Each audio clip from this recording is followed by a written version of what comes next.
l-20 sena tal-Ikirix minn April fuq 1.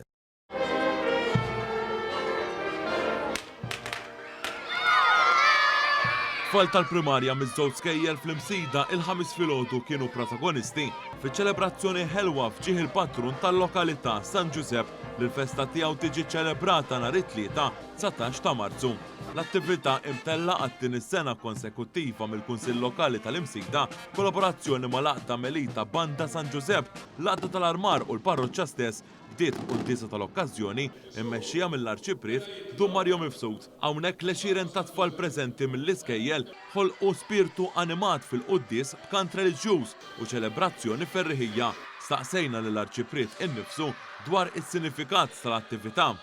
Hawnhekk l-imsida hija ħanajdu hekk popolazzjoni partikolari fis-sens li Maltina huwa inqas minn 40%, tfal ma tantxaw, jiġifieri allura neħdu daqsxejn l-okkażjoni biex festi bħal daw, pereżempju l-festa liturġika ta' San Giuseppe, norganizzaw attività tfal ħalli wkoll b'xi indaħluhom hekk l-ispirtu tal-festa ħanajdu hekk parrokjali. L-iskola tal-gvern li hemm maġġoranza li huma barranin u daw ovvjament ma jkunux daqshekk integrati mal-ħajja ċivili, reliġjuża, anke jekk ikunu kattoliċi wkoll.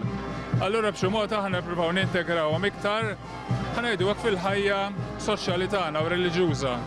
Allura din il-ċelebrazzjoni tilħaq ukoll dal-iskop.